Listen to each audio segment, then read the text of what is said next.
Ladies and gentlemen, we will welcome you all to Q3 and 9 months FY26 earnings conference call of Nephrocare Health Services Limited, hosted by Ambit Capital. This conference call may contain forward-looking statements about the company, which are based on beliefs, opinions, and expectations of the company as on date of this call. These statements do not guarantee the future performance of the company and may involve risks and uncertainties that are difficult to predict. As a reminder, all participants' lines will be in listen-only mode, and there will be an opportunity for you to ask questions after the presentation concludes. Should you need assistance during this conference call, please signal an operator by pressing star, then zero on your touchtone phone. Please note that this conference is being recorded. I now hand over the call to Mr. Gaurav Tinani from Ambit Capital. Thank you, and over to you, sir. Thank you, Pari. Good day, everyone. On behalf of Ambit Capital, I welcome you all to the Q3 and 9 months FY26 earnings conference call of Nephrocare Health Services Limited. We are pleased to have with us the management represented by Mr. Vikram Bhupla, the Chairman and Managing Director, Mr. Kamal Shah, the Co-founder, Mr. Rohit Singh, Group Chief Executive Officer, and Mr. Prashant Goenka, Group Chief Financial Officer. We will have the opening remarks from the management, followed by a question and answer session. Thank you, and over to you, sir. Thank you, Gaurav. Good evening, everyone. Thanks for joining this call. This is our first earnings call. I would also like to thank all our guests, teammates, shareholders, and partners enabling us to list on December 17th on the Indian stock exchanges and for their continued trust and confidence in NephroPlus. Since this is a maiden call, I would want to spend some time on the Indian healthcare industry, dialysis market at a macro level, and also key insights about our company itself. Later, our senior leadership team will share more details, including the Q3 FY26 and 9 months FY26 operational and financial highlights. Post that, we'll open the floor for a Q&A session. Speaking on the India healthcare industry, it operates through a complex interplay between public and private sectors, with service delivery historically dominated by private service providers and financed largely through out-of-pocket expenditure. Good news is that in recent years, government has increased healthcare spending as a percentage of GDP, helping to reduce financial vulnerability among households. Beyond traditional hospitals, the private sector is increasingly driving the evolution of India's healthcare delivery through rapid growth in non-hospital settings such as diagnostic labs, single specialty clinics such as dialysis, IVF, oncology, home healthcare, and telemedicine platforms. This shift reflects a broader move toward more accessible, specialized, and cost-efficient care models. Single specialty providers have evolved from small hospital settings more towards clinic-based models, as many high-frequency procedures with low complication risk can effectively be managed outside a tertiary care hospital setting. The transition from an unorganized to an organized market, coupled with scalable business model and strong unit economics, has significantly accelerated the growth of single specialty providers.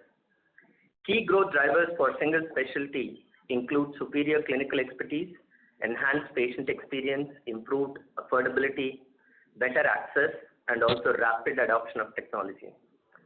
Now, let me spend some time on the dialysis business itself. Rising NCDs, non-communicable diseases such as diabetes and hypertension, are causing increasing incidence of chronic kidney disease, which is called CKD globally. If CKD is not managed well, over time, it leads to the last stage of CKD, which is called stage 5, also called end-stage renal disease, which means both the kidneys have failed completely. At that time, you either require a dialysis to survive or a transplant. Dialysis just replicates kidney function. It removes excess fluids in the body, and also it removes toxins from the bloodstream. Now, dialysis business has many unique characteristics, and hence it is needed to understand it separately rather than grouping it among other healthcare service providers. 5 distinct characteristics of this business are, firstly, Each dialysis session lasts 4.5 hours, including the actual session time of 4 hours and the pre and post treatment time. And dialysis clinics can only offer 3 sessions per day per machine: morning session, afternoon session, and evening session. Hence, it's a fixed capacity business, almost like airlines, which have fixed number of seats on a plane.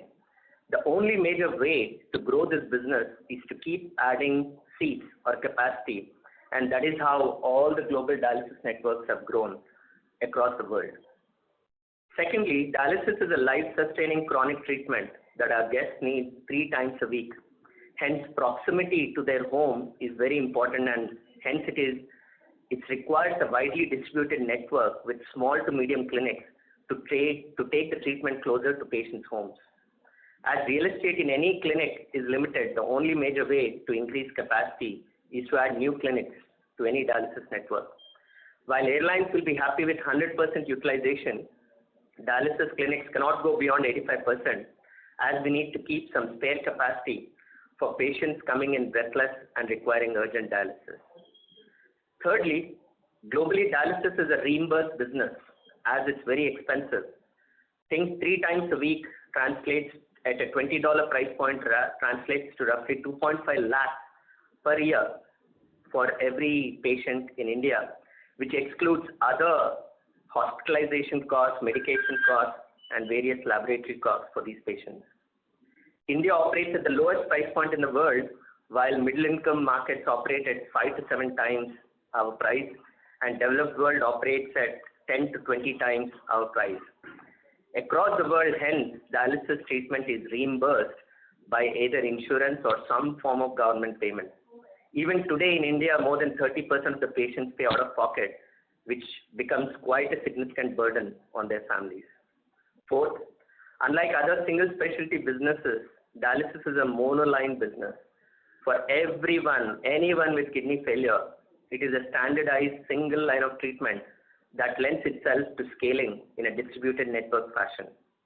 Unlike others, paramedical staff play a much bigger role in dialysis service rather than super specialists like nephrologists, which again lends itself to scaling to tier 2, tier 3 markets where nephrologist availability is very limited.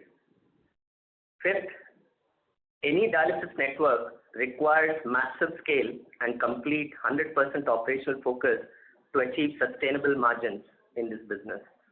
We, in fact, were EBITDA negative for 11 years as we scaled aggressively to reach that critical mass, after which the operating leverage started to kick in. At small scale, no one can make decent margins regardless of price point, as it's a high fixed cost business. Also, there are so many cost items in a dialysis service. If 100% focus is not provided, there will be many leakages which will reduce the margin significantly. Now, let me talk about NephroPlus specifics. NephroPlus was founded 16 years ago by Kamal Shah and me to truly redefine dialysis care in India. As co-founder himself is on dialysis for last 28 plus years, we understand customer needs, wants, and wishes better than any other dialysis network in the world. In 2010, dialysis was almost like a death sentence, wherein nephrologists would just ask patients to settle their financial matters, ask them not to work, ask them not to travel. Average life expectancy was less than 1 year. Kamal and I, we truly wanted to change the way dialysis was done. We figured out a way to eliminate cross-infections in dialysis, which would otherwise affect 1/3 of the patients on dialysis. These cross-infections were hepatitis C, hepatitis B, or HIV. We also wanted that truly patient-centric care, where based on Kamal's own experiences, was provided in every single NephroPlus clinic. Every clinic was designed with cheerful interiors, Wi-Fi access, certified paramedical staff, and with the staff who genuinely cared for our guests' well-being. We started as a standalone dialysis network in Hyderabad with our first 2 clinics in 2010, but then realized Indian market was not yet ready for outpatient standalone clinics. We understood that people with kidney failure, while they are severely immunocompromised, the government still did not recognize standalones at that time, and hence dialysis routinely was almost always performed inside hospital settings in India. While this is not true for the rest of the world, throughout the world other than India and Indonesia, dialysis is performed in a standalone outpatient setting, whereas in India, it slowly, over the next 5 to 10 years, it will convert into standalone, and hopefully so with Indonesia.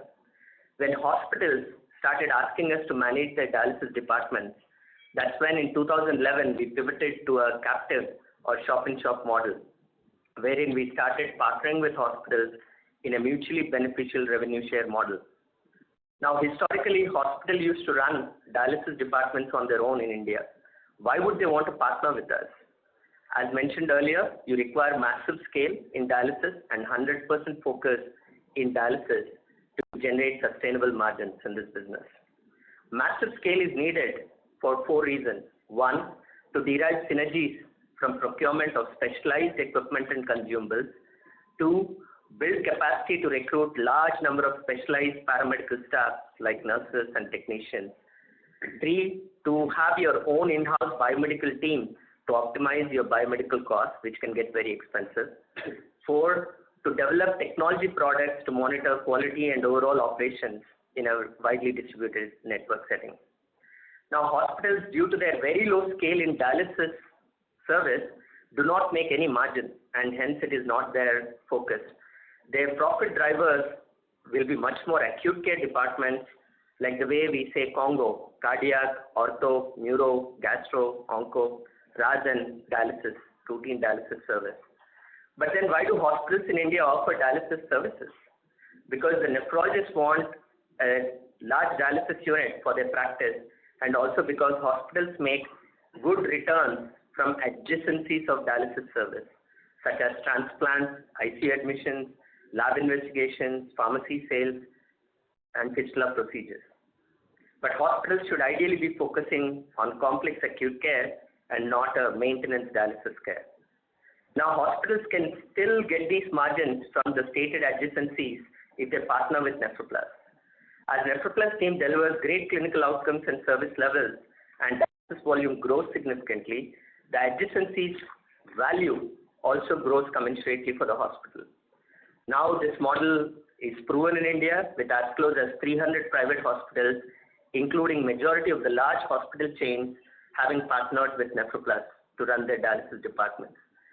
But even now, in India, 80% of the dialysis market is unorganized, which means hospitals are running in 80% of the clinics, dialysis departments on their own. This unorganized market is slowly and surely getting converted to organized market, and this trend will continue over the next 10, 20, 30 years. Now, identifying this as a trend, Nephrocare undertook measured expansion across India with our hospital partners. After our expansion in Hyderabad, we expanded to other cities in South India first, and then North India, and later in West India, and finally in East India. And now we are catering with hospital partners across 25 states and more than 290 cities across in a pan-India format. Secondly, we also have forayed into public-private partnership projects, PPPs, across 4 states, namely Andhra, Bihar, Uttarakhand, and Karnataka. Across all healthcare PPPs, dialysis PPPs have been the most successful projects in India so far. Government has realized that it cannot provide dialysis services very efficiently. Think of Air India just to get the picture. And it has realized that they should only be a payer and regulator in this service, wherein private partner brings scale and efficiency along with expertise for the benefit of poor patients. It's a single line of treatment for every single patient, so billing is very straightforward and verifiable. We at Nephrocare are very selective about which PPPs we participate. We did only 4 PPPs in the last 16 years. So every few years we come across a very good PPP, we participate and try to win. Majority of the PPPs we bid but we lose because our price point is higher, because our quality is better. This has been beneficial for us too, as we get good volume at good contribution margins, which feeds into our efficiency engine. Then came international expansion in 2020. In early 2020, when Kamala and I were thinking about next wave of growth at Nephrocare, we realized that we could either grow vertically into other adjacencies of dialysis or grow horizontally in dialysis into other countries. We realized that we have become very good at dialysis and we wanted to double down on it, as globally it's an $80+ billion market, and expand into other geographies. We explored Southeast Asia, Middle East to begin with, found Philippines to be a decent market, entered it with a small acquisition, and then kept on growing over the last 5+ years. Today, in 5 years, we have become the third largest network there, which puts us in a strong leadership position, and we may be getting into #1 position in the next few years. In 2022, we won a good dialysis PPP project in Uzbekistan, which the Ministry of Health floated there, which was a global tender, and it has been a good ROCE accretive project for us. 2 years ago, we created a JV in Saudi Arabia to set up our operations there. Currently, it is in an investment phase, but over the next several quarters, Saudi Arabia will start generating top line and bottom line for us. With higher realizations in these international markets, we have substantially increased our revenue per treatment while maintaining decent margins and accretive ROCEs due to our India platform. Going forward, we'll continue to be 100% focused on dialysis market without any distractions, and go deeper into existing geographies via organic and inorganic expansion, and explore newer geographies to expand our global presence. Our growth will come from 3 drivers. First, existing clinics ramp up on a little bit of volume, little bit of price, wherever possible, and this growth is fairly predictable in nature. Second, roll-ups of clinics in existing countries. This is a lumpy business, but is reasonably predictable on an annual basis. Third, most importantly, foray into new countries or do large acquisitions or PPP projects, for which we cannot put a timeline and hence is not predictable at all. On this backdrop, speaking of our guidance going forward, we'll want to maintain a revenue CAGR guidance of 15 to 20% over a period of 3 to 4 years. We cannot give any guidance for the short term or on an annual basis. The third growth driver, which I mentioned before, is a big needle mover for us, but is quite unpredictable. In a particular year, we may have solid growth from the third growth driver. Next year, we may not. But overall, on a steady state basis, we should be growing revenue at a CAGR of 15 to 20% over a period of 3 to 4 years. We hence will not be giving any annual guidance. As we scale, we are gaining operating leverage and will continue expanding over the coming years. In parallel, we are investing significantly in technology to drive efficiencies across NephroPlus, while continuing to unlock deeper synergies from these investments. Despite progress, large proportion of dialysis patients, particularly in emerging markets, still lack access to quality care.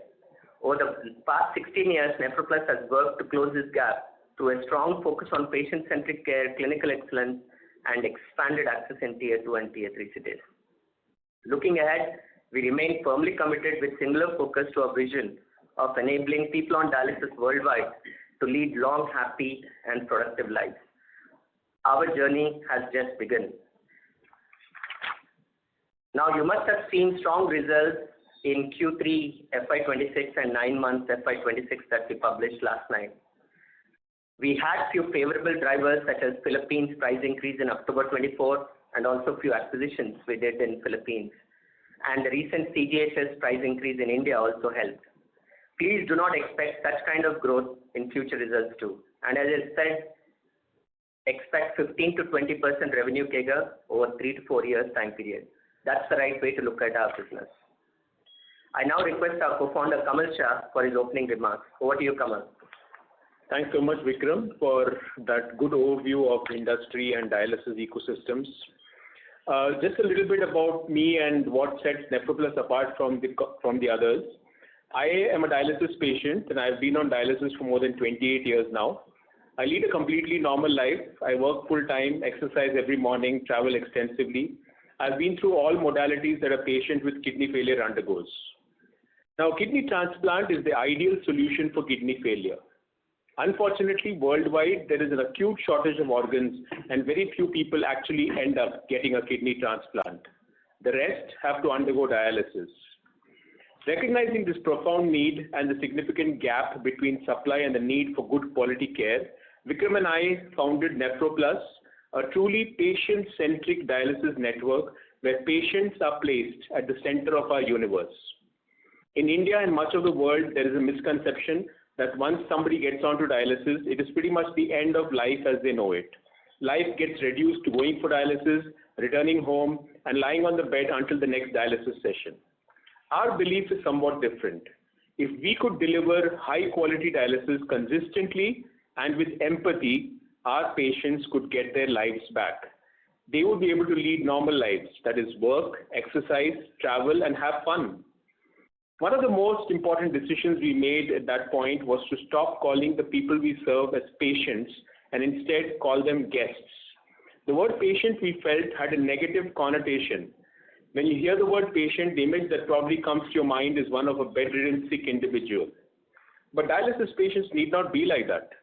We wanted a more positive word to be brought in, and the word guest tied in beautifully to our Indian culture of Atithi Devo Bhava.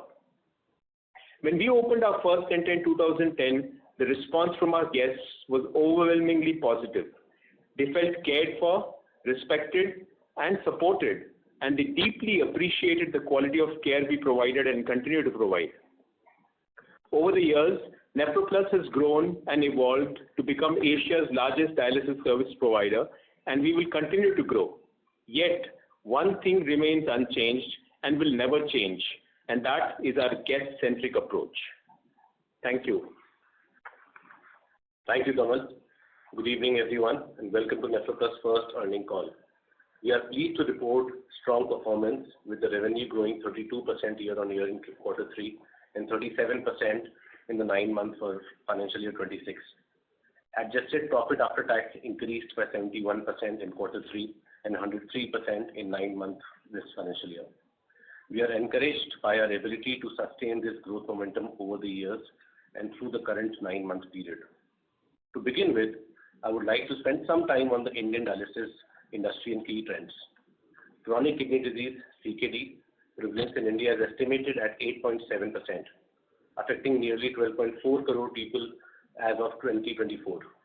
However, diagnoses remain extremely low, with only 7% of the patients identified, highlighting a significant need for greater awareness and screening.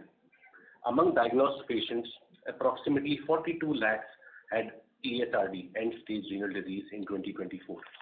Yet, only 3 lakh received dialysis, indicating a large underserved market. Dialysis demand is growing rapidly. The number of dialysis patients is projected to increase by approximately 3 lakhs in 2024 to 5.2 lakhs by 2029. It's a CAGR of 12.7%. With over 3 lakh new ESRD patients every year, and only 5,000 dialysis clinics nationwide, capacity remains inadequate and unevenly distributed.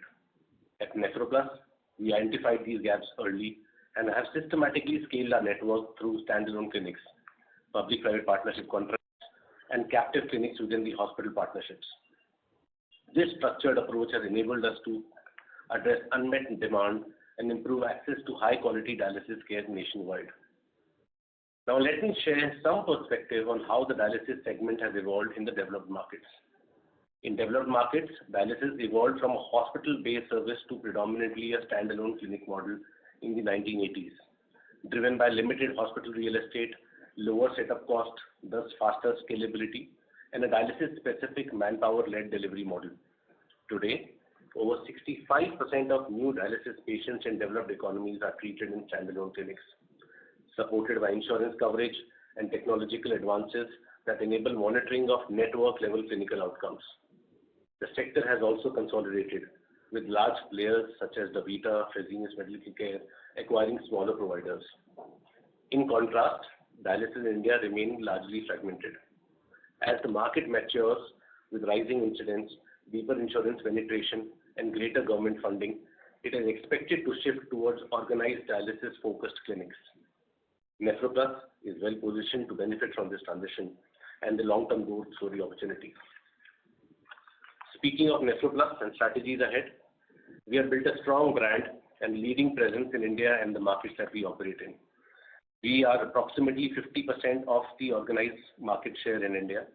Going forward, our strategy is to grow and further cement our leadership position. As Vikram mentioned, our growth will come from three drivers, and allow me to elaborate on them. First, ramp up volumes and capacities at our existing clinic. This growth is relatively predictable as patients require scheduled weekly treatments. By expanding capacity and growing our patient base, and by implementing a modest price increase, we can further strengthen our business performance. Second, roll up of our new clinics in our existing markets. In India, we will deepen our presence by expanding our footprints through the takeover of existing clinics, which we call the brownfield clinics, and selectively setting up new greenfield facilities. Internationally, we will continue to strengthen our presence in markets such as the Philippines and Uzbekistan. In short span, we have become the third largest player in Philippines, and we plan to further densify our network through new clinic openings and targeted acquisitions of local providers. In Uzbekistan, due to our strong stakeholder relationships and operation expertise, we have secured approval from the Ministry of Health to expand capacity by opening 2 new small clinics in Karakkal, Pakistan region.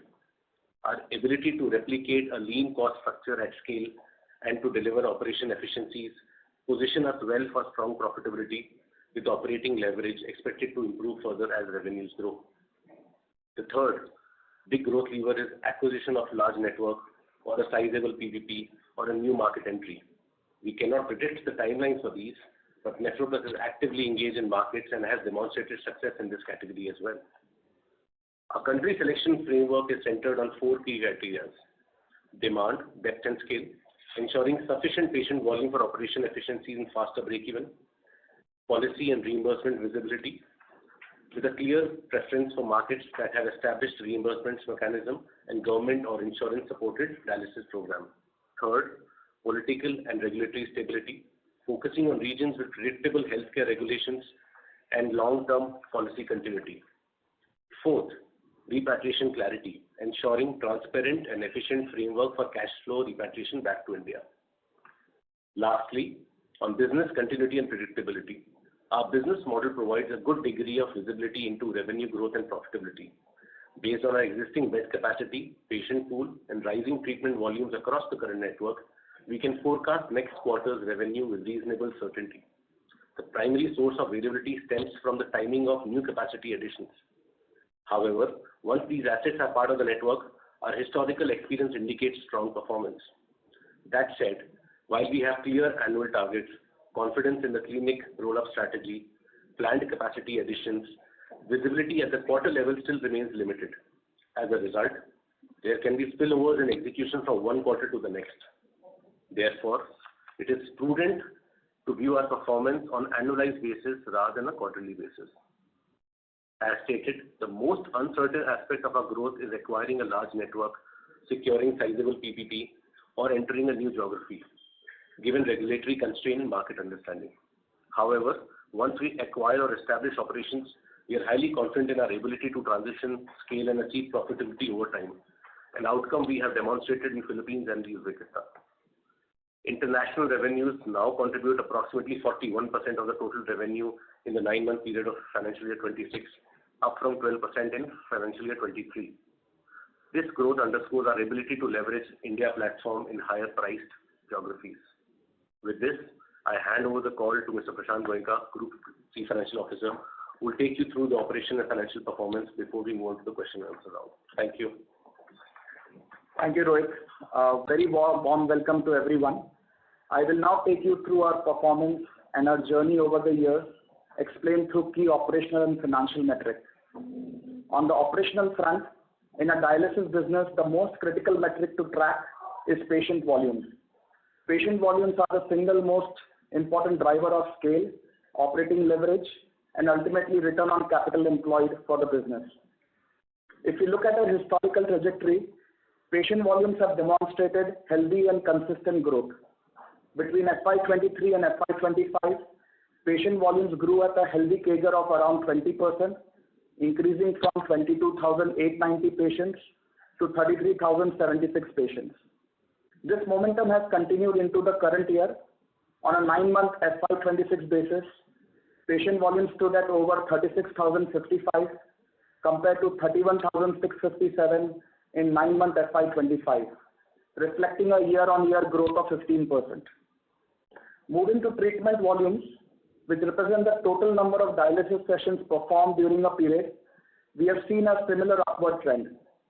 Treatments increased from 2.3 million in FY23 to 3.3 million in FY25, reflecting our expanding network and higher utilization. During Q3 FY26, treatment volumes stood at 0.98 million compared to 0.84 million in Q3 FY25, a growth of 17.7%. On a 9-month FY26 basis, treatments reached 2.85 million, up from 2.43 million in 9 months 25, registering a 17% year. Now coming to revenue per treatment or RPT, this metric has been a key value driver for us. The primary factor influencing RPT growth has been our increasing penetration into international markets, which typically operates at significantly higher price points compared to India. Over the years, as we have added new geographies and scaled existing operations, this has translated into a steady improvement in RPT. RPT increased from rupees 1,912 in FY23 to rupees 2,275 in FY25, representing a 9% growth over the period. This trend has further strengthened in FY26. In Q3 FY26, RPT stood at 2,642, marking a 12% growth over the corresponding quarter last year. On a 9-month FY26 basis, RPT improved to rupees 2,574, reflecting a strong 17% year-on-year increase. Overall, the combination of these three operating metrics, which is steady patient additions, higher treatment volume, and improved revenue per treatment, continues to strengthen and reinforces our confidence in the long-term scalability and the returns profile of the business. Now coming to the financial performance of the company, over the years, we have steadily scaled our operations across multiple formats and geographies. This has meaningfully improved our market penetration and is clearly reflected in our financials. If we look at our historical performance, the growth has been consistent. Between FY23 and FY25, our revenues increased 1.8 times, rising from 437 crore to 733 crore. This scale-up has enabled significant operating leverage, resulting in a healthy improvement in profitability. EBITDA grew 3.5 times from 49 crore in FY23 to 167 crore in FY25, a expansion from 11.1% to 22%. On the bottom line, the improvement has been equally noteworthy. Profit after tax improved from a loss of 12 crore in FY23 to a profit of 67 crore in FY25, marking a clear turnaround in the business and beginning of an inflection point. Overall, this financial trajectory reflects the benefits of scale, operating discipline, and our diversified operating model, and it provides a strong foundation for the next phase of the growth. Speaking of our Q3 and 9-month FY26 performance, we delivered healthy growth across all key financial metrics. Revenues continue to scale meaningfully. In Q3 FY26, revenue increased to 258 crore from 197 crore in Q3 FY25, reflecting a 32% year-on-year growth. For the 9 months ended FY26, revenue grew to 733 crore compared to 537 crore, registering a healthy 37% growth. EBITDA performance also remained robust, driven by operating leverage and improved scale. On a Q3 basis, our adjusted EBITDA, which excludes the expenses related to Saudi operation, stood at 63 crore in Q3 FY26 compared to 44 crore in Q3 FY25, representing a 43.1% year-on-year growth. The adjusted EBITDA margin also expanded to 24.3%, up from 22.4% in the same period last year. For the 9-month period, adjusted EBITDA, excluding Saudi expenses, increased to 175 crore from 115 crore, reflecting a 52% growth. The margins also improved from 23.9% to 21.5%. Profitability at the bottom line also showed improvement. In Q3 FY26, adjusted PAT 24 crore with a margin of 13% compared to 20 crore and 10% margin in Q3 FY25. For the 9 months, adjusted PAT increased to rupees 85 crore with a margin of 12% compared to 46 crore and 8.5% margin in 9 months 25, representing a strong 86% year-on-year growth. Now, one thing to note here, the adjusted PAT in 9 months FY26 includes two things. First, we have excluded a 37.2 crore finance cost which came due to a CCPS conversion done before the IPO. This conversion is a non-cash item, notional in nature and one time. We have also excluded 2.2 crore of Saudi expenses, which is currently in the setup phase and does not contribute to the operating income. Now coming to the balance sheet side of things, return on capital employed is the most relevant metric for evaluating our business, as it captures both operating performance and the capital intensity of the model, including account receivable, which are structurally higher in our business. And therefore, ROCE serves as a primary filter for all capital allocation decisions.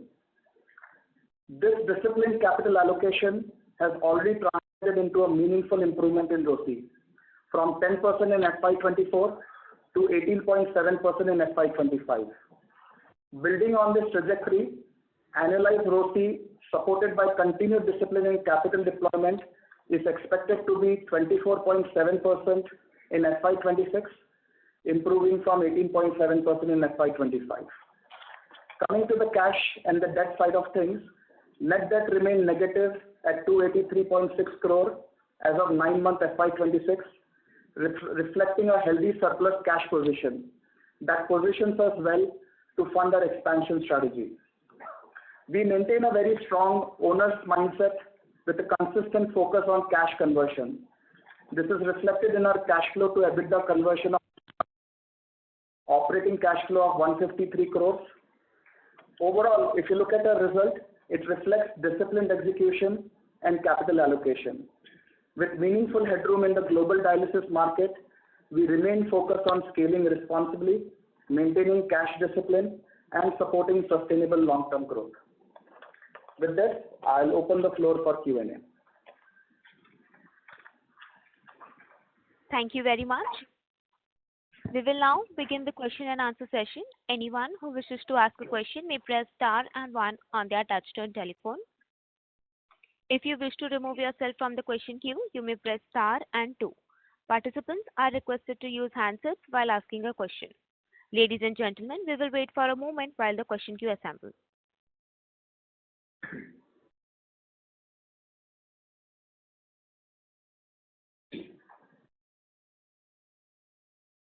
The first question is from the line of Sakshi Pratap from Wise Investments. Please proceed. Hi, sir. Congratulations on a great set of numbers. I truly appreciate the company you have built in the healthcare space.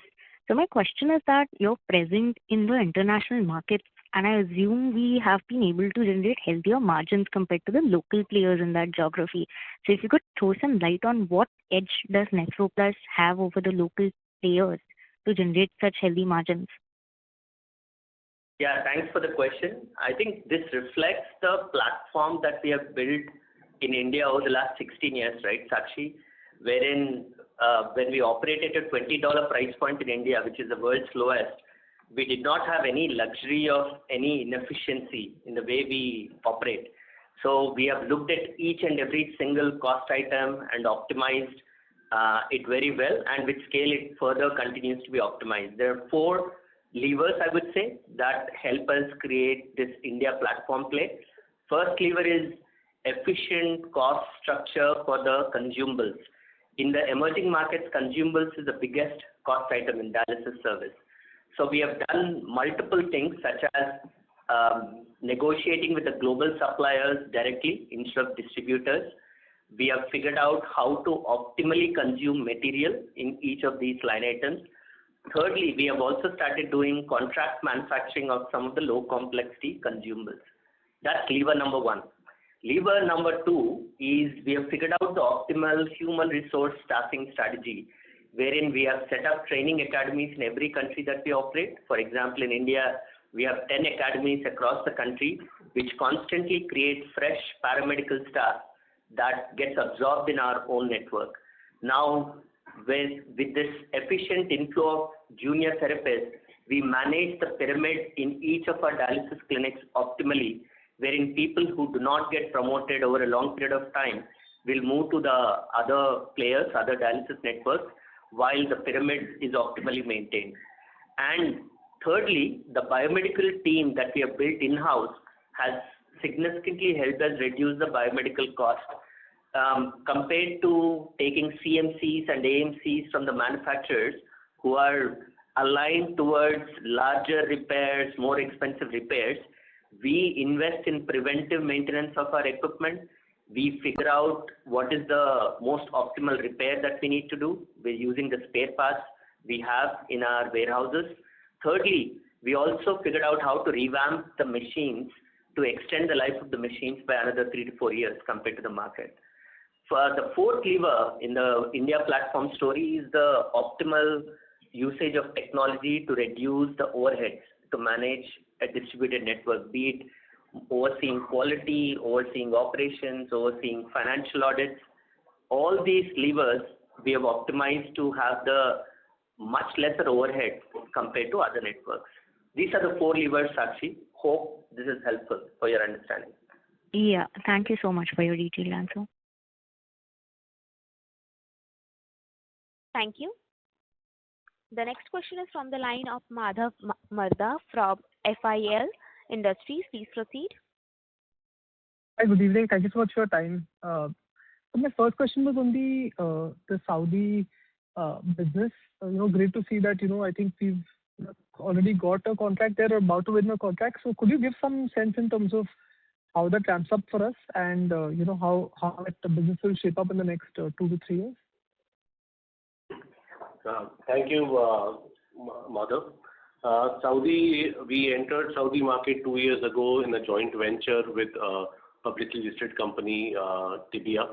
Over the time period, we have formed the company, we have established a team there, and then now, as we speak, we are at a stage. We have also signed up a captive unit with a partner hospital there called Riyadh Hospital, and at the moment, as we speak, we are in the license acquiring stage for that unit. So once we acquire the license, we would be demonstrating our capabilities in that country, and then eventually you would expect the business to flow in. So Saudi to me is a couple of quarters from now, we would see this investment that we have done for the past 2 years will start translating into some revenue.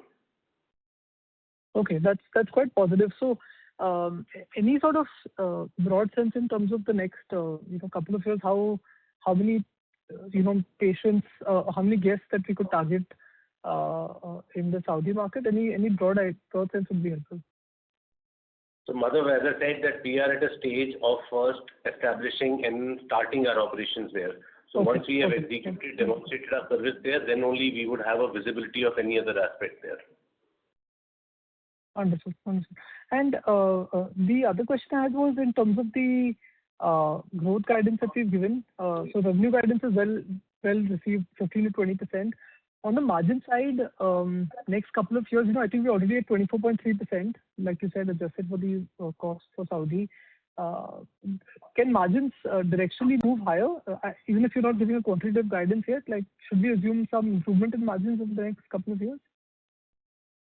Yeah, Madhav, this is Vikram. Essentially, the margins will be in that kind of level, right? If you open a new geography, then the first year of that new geography may pull down the margin by 1% or 150 basis points.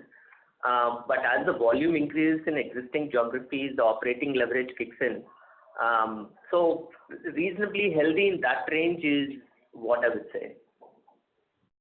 So I think this current margins that we have, we should stay in that range given we'll be making some investments for new geographies as well.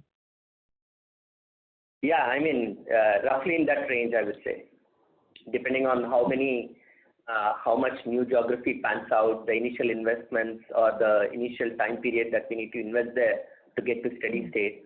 but in that ballpark is a good way to look at it. Got it. So just last question from my side, like in terms of the incremental growth that we expect in the next few years, the 15-20%, how much do we expect more of the incremental growth to come from the international markets or the India market, or do they grow at a similar pace in the next 2-3 years?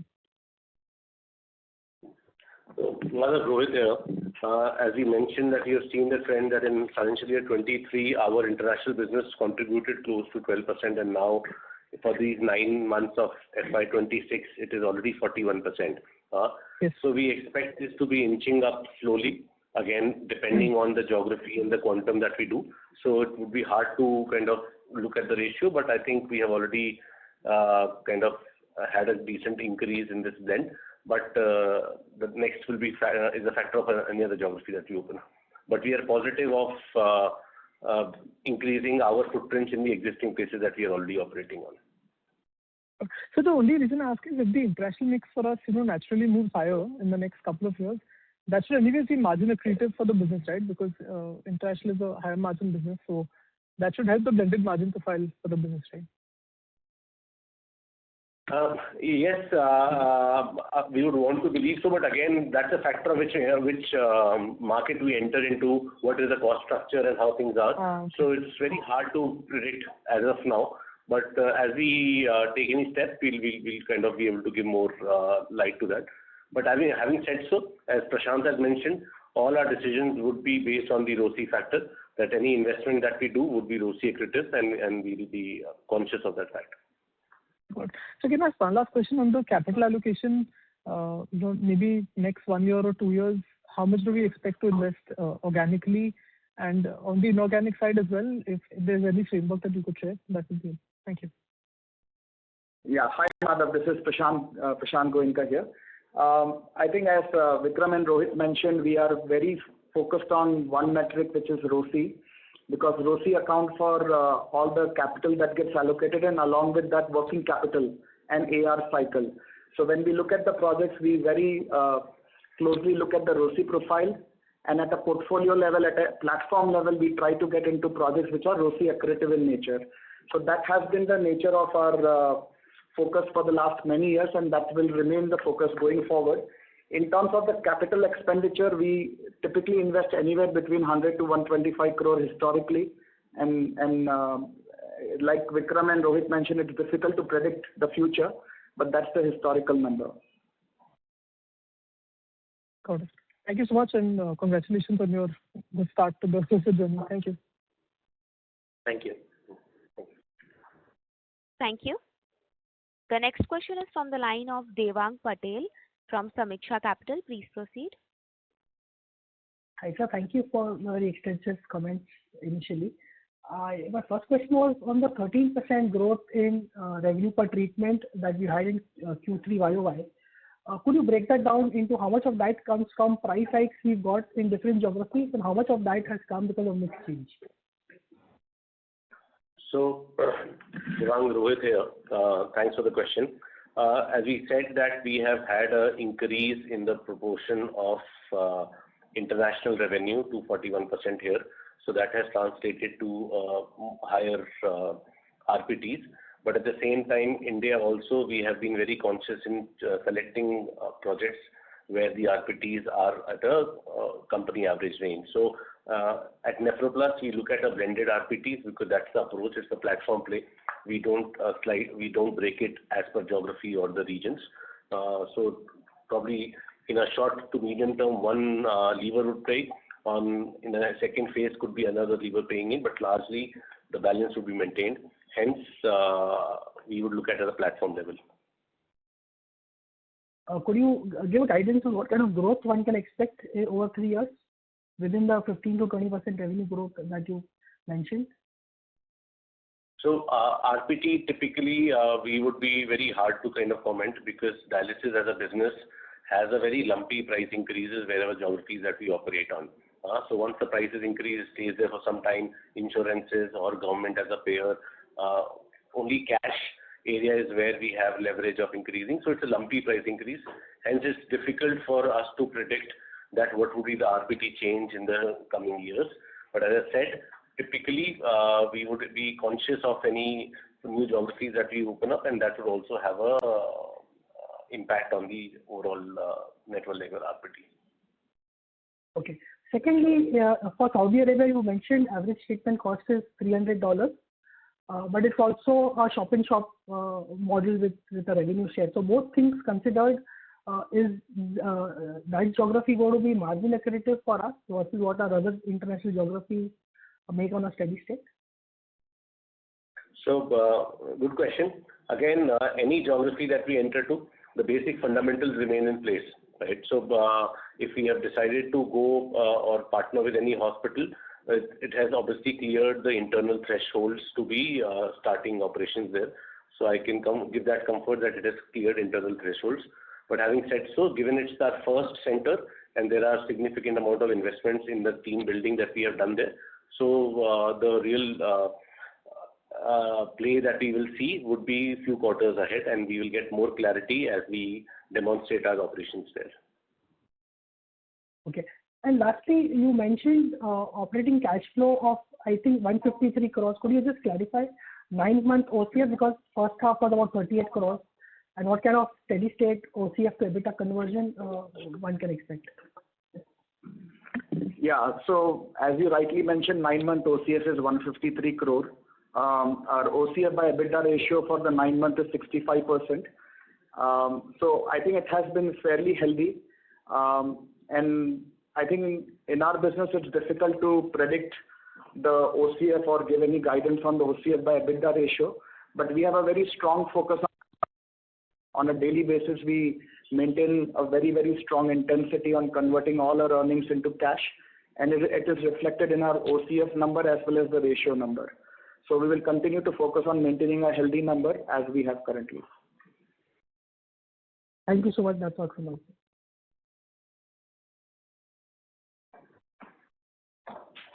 Thank you. Ladies and gentlemen, in order to ensure that the management is able to address questions from the participants in this conference, please restrict your question to 2 per participant. Should you have a follow-up question, please rejoin the queue. The next question is from the line of Abdul Kader from ICICI Securities. Please proceed. Yeah, hi sir. Thank you for the opportunity and congratulations on good set of numbers. So my first question is with regards to your expansion. So this is on the disclosure what we had done on the RHP. Where are we in terms of expansion at the end of this quarter in India and in Philippines? And second would be in terms of acquisitions.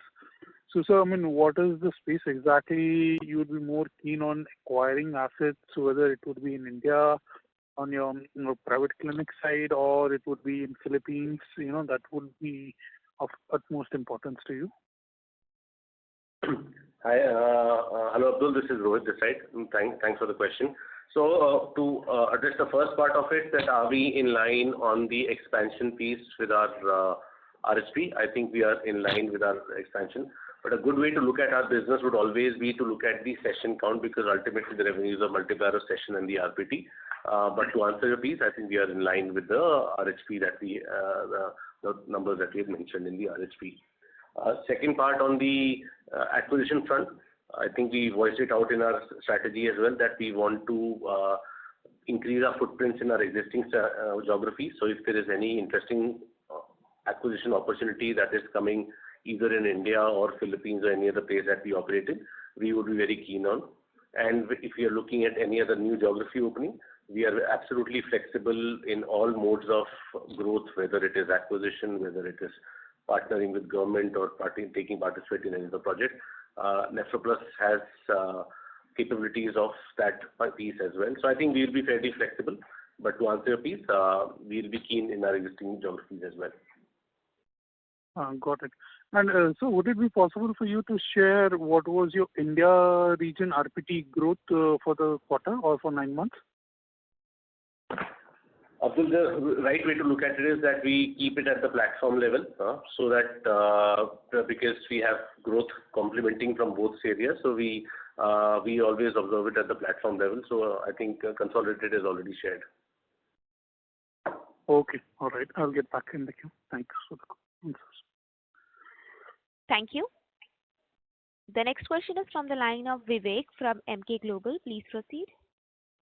Hi. Thanks for the opportunity. Congratulations, sir, on a good set of numbers. So, I just wanted to get a deeper understanding of this business model. So, in that context, I have a two-part question. Firstly, with regards to the revenue mix and unit economics, could you break down the revenue contribution across captive, PPP, and standalone models? And within that, how do the economics look? In particular, the revenue sharing mechanics for the captive business and the rental expense, both as a percentage of sales for the standalone clinics. Add to that, also if you could briefly explain how revenues are recognized for the captive and the PPP models, and are any major captive contracts up for renewal in the near term? So that's my first question. I can go for the second question, or you can answer this and then we can go to the second one. Sure. Sure. Yeah. I think in terms of the question around unit economics and other details, I think the right way to look at our business is at the consolidated level. As Vikram and Rohit mentioned, it's a platform play. It's the fact that we have been operating in India for last 16 years at $22 price point in India. That has given us a platform that when we take it to international market, we are able to generate higher margins than the local competition and also create a ROCE accretive returns for the company as a whole. So from a modeling point of view, if you are looking to model our company, I think the right way to look at the business would be to understand all the unit economics at the console level, and the details for which can be easily obtained from the financial statements that are uploaded on our website as well as the exchanges. I think we had a second question around the realization, the renewal rate of the captive clinics. So in terms of the renewal rate of captive clinics, as Vikram mentioned, we have more than 300 hospital partners. We have 4 PPP contracts. Our renewal track record over the last 16 years has been very, very good, in the high 90% range. And we anticipate to keep the renewal rate healthy as we move forward. Yeah, just to add to Prashant's point on the renewal, we have had fairly high renewal rate, close to 95% plus in the captive and close to 100% in PPP. But that's a past, right? I think in general, what we need to understand is outsourcing. The hospitals realize that they don't make enough margins in dialysis, and Nephrocare is putting in the capex, taking care of operational hassle cost, delivering better net margins for them. So that theme continues, the logic continues, right? And there were few instances where we did not renew few contracts, wherein the hospital partners were not good paymasters. Ultimately, the quality of earnings is also important for Nephrocare. And every quarter, every few quarters, we ourselves terminate few hospital partners, captive partners. So again, the onus always at Nephrocare is long-term focus, good quality of earnings, good sustainable relationships. We do not do anything for the short-term optimization. It's always for the long-term sustainable, better financials and healthy financials. Understood. Just on the renewal part, if you could help me explain in the revenue share for the captive model, what is how does that revenue sharing model work? Like, what is the percentage of our income that we share with the hospitals? Given that you said that we set up the clinic in the captive on the captive side of things as well. So if you could throw some light on that. Yeah. Hi, Vivek, Rohit here. So to answer piece on the revenue, so we work, as you mentioned, that we work on the revenue share piece, so we have no rent obligations in the captive model. And then the revenue share is also a factor of the price point in that geography and also the scope of each partner. So every partnership is little nuanced there. To give you a range, typically it varies anything between 10% to 15 to 18%, depending on the hospital partner, price point, location, volume, and the scope of each partner, because there is little variability in the scope. So typically it ranges in that. And Yes. And then these are typically long-term contracts, anything from 14 to 15, 12 to 14 years of tenure is the contract period. Got it. Thank you. My second question was on the line of your expansion strategy. So just wanted to understand, are you more inclined towards doing the greenfield, doing expansion in the nature of greenfield, or are you looking more towards the acquisition side of things to expand your presence, given that your focus is on, maintaining a ROCE accretive profile whenever you look to add a clinic to your portfolio? So Vivek, if you look at our present portfolio, also we have 300 plus partnerships which are captive, and then we have other PPPs in India scaling up. So largely, we have been focused around rolling up captive units, and that has been our strategy for over 10 years now, or from the beginning. And then we take up PPP selectively, depending on the various filters, internal filters that we have. So I think we would still stick on the same strategy, that we will keep doubling or keep focusing on rolling up centers in the captive center. And then, as we mentioned, look at acquisitions or larger PP project on the opportunity basis as and when they come, and we evaluate them on their merit. Got it. And just a final question on the clinic side of things. On the standalone clinic side of things versus if you compare it with the captive, how does the margin profile look like? Yeah, so if you look across all our three models, whether it is standalone, captive or PPP, the margin profile is very similar.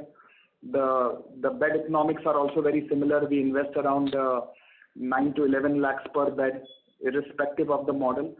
So the margin profile, the return profile are fairly similar across all the three models. Different parts of the unit economics modulates, and ultimate result is a very similar margin profile. Got it. Just one last question, if I could squeeze in.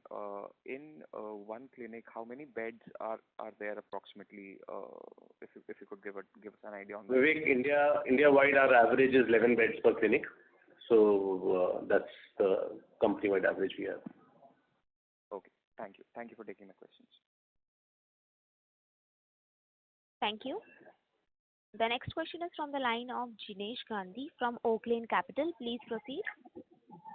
Yeah, hi. I'm audible? Yes, you are audible. Yeah, my question pertains to your comment that RPT trend for India on the new business is similar to the company average. Can you elaborate on that a bit? Because if India realizations are close to $20 per treatment, how is the incremental or the new business coming at a much higher rate than $20? How one should think about that? Dinesh, sorry to again, but you're not very audible. The voice is not very clear. So if you could please repeat the question. Better now? Yes, please go ahead. Yeah. So there's comments from management with respect to that RPT on new business in India is similar to the company average for the new business in India. So how should one think about why that trend is playing out? Because if average cost of dialysis or realization for dialysis in India is $20, are the new business is coming at much higher rate to have it to be in line with the blended at the company level? Yeah, hi. This is Prashant. I'll take this question. I think if you look at our RPT, of course, India is, as Vikram mentioned in the beginning, India is at the lowest price point across the world. So the other markets like Philippines and Uzbekistan are at a much higher RPT. Philippines is at around $110 RPT and Uzbekistan is around $55 RPT. So when you see the number at the console level, it's basically accounting for the favorable international mix. Okay, sorry. I thought during the call we had mentioned that the new business in India RPT is closer to the company average. So is that understanding right, or that is misunderstood at my end? So Dinesh, let me add to that. The idea was that India new business is equivalent to the India existing average. Oh, okay. Got it. Great. Second question is with respect to the international business. So given that the market outside India is also very large and our capabilities and the cost structure enables us to have better competitive advantages in the international market. How should we as investors think about your strategy of entering into new market given very wide variety of markets available in the global market? What is your strategy of selecting new markets in the global scenario? Yeah, good question, Dinesh.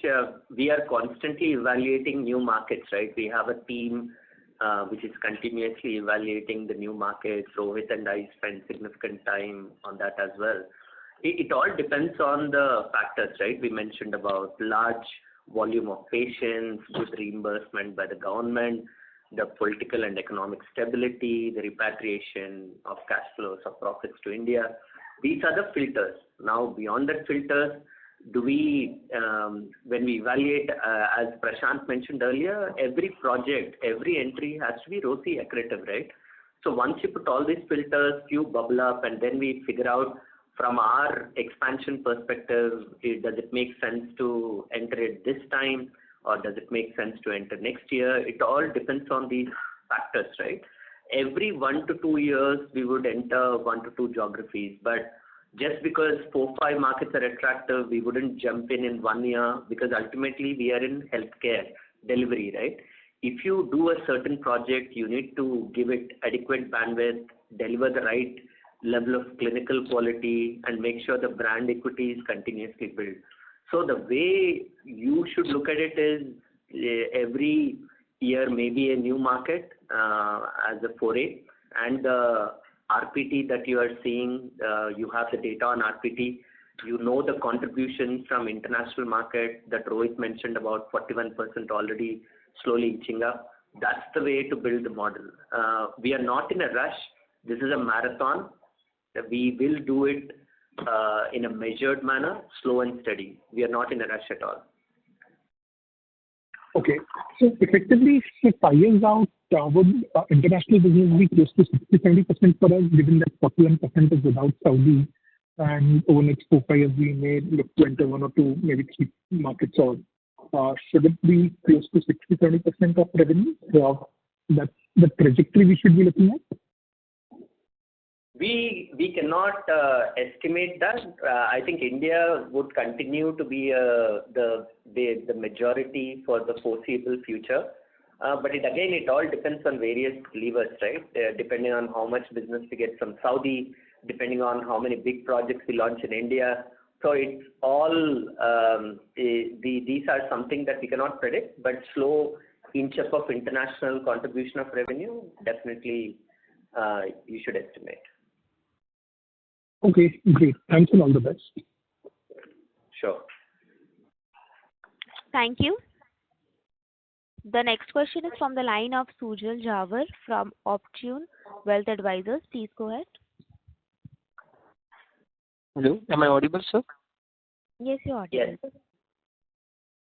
First of all, congratulations on your good set of numbers. My question is regarding the revenue mix between the captive model standalone clinics and the PPP. So I want to understand, is there any change of mix going to happen in upcoming years? That is my first question. And my second question is, for every clinic, every kind of clinic, how much cost bear by you? And in upcoming years, how many clinics are you looking to open? That is my 2 questions. Yeah, so I think I'll take that question. While we wouldn't want to give too much specifics here, but I think just to help you understand the business and model it out, captive is our bread and butter, right? So that is predominantly the biggest composition of our business in India. Standalone is a very, very small component, less than 5%, because it's, as Vikram mentioned in his opening, it's something that will happen over the next 5-10 years, but that model is not the primary model currently. And PPP is basically something that we do on a very opportunistic basis when the quality, cost, and other ROCE factors make sense. So that is a is the second biggest component after the captive model.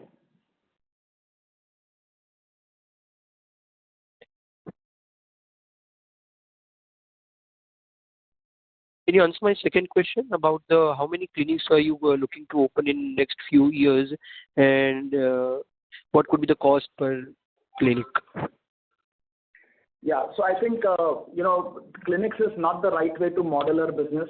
I think the best way to model our business would be to look at the treatment volume, patient volume, primarily the treatment volume. And if you look at our, as Vikram said, the growth rate that Vikram talked about, I think at the revenue level, the treatment will more or less follow a similar pattern.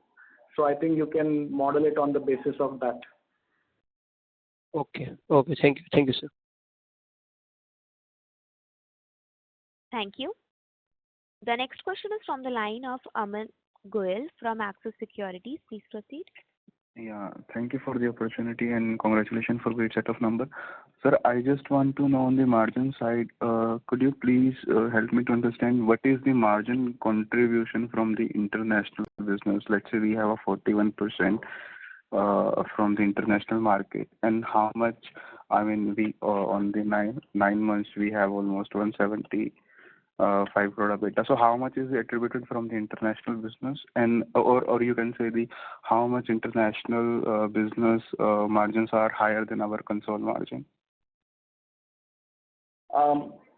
Yeah, so I think our business is more of a platform play, right? I think we don't look at, even internally, we don't look at countries separately. The right way to look at our business is to look at the entire platform and understand the entire platform play.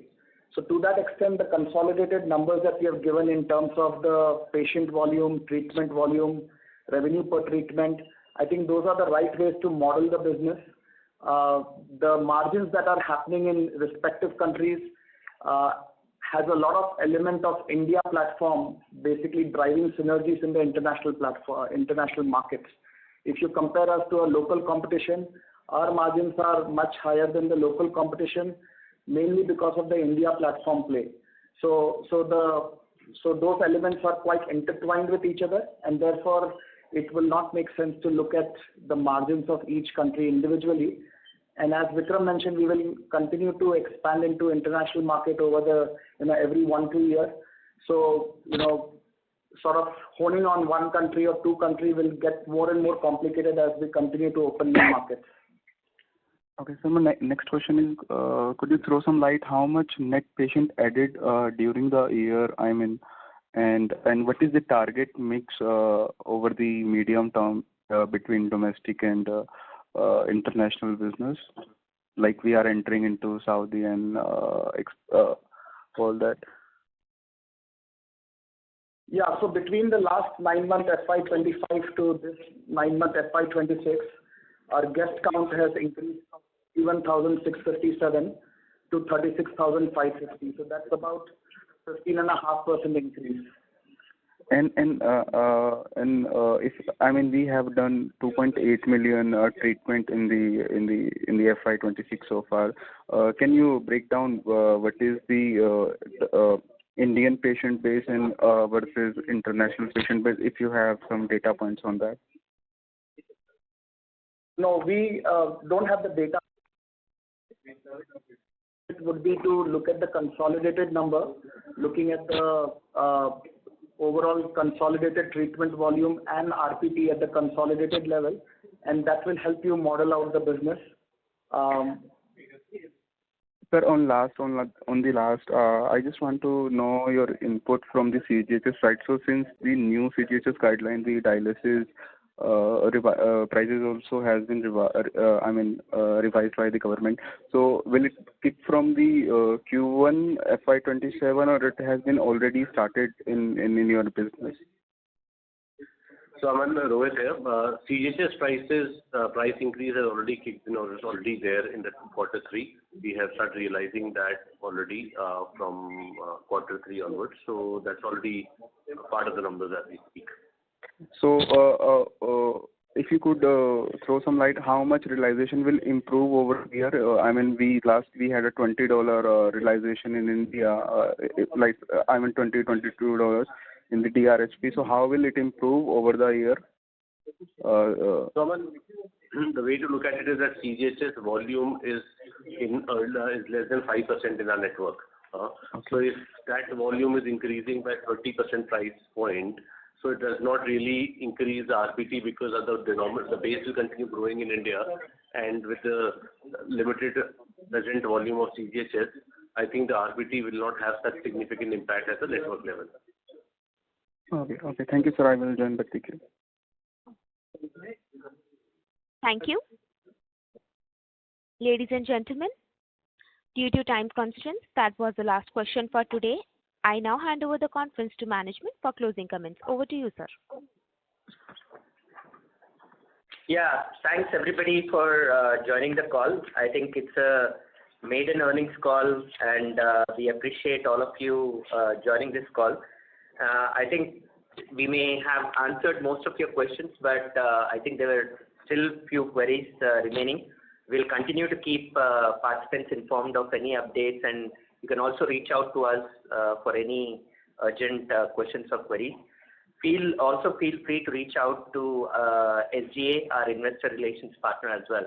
But look forward to continued engagement, and this dialysis business is a new business with very unique characteristics. I would urge all of you to spend some time, understand the nuances, and work with us as we move forward. Thank you so much for joining the call. I appreciate it. Thank you. On behalf of Ambit Capital Private Limited, that concludes this conference. Thank you for joining us, and you may now disconnect your lines. Thank you.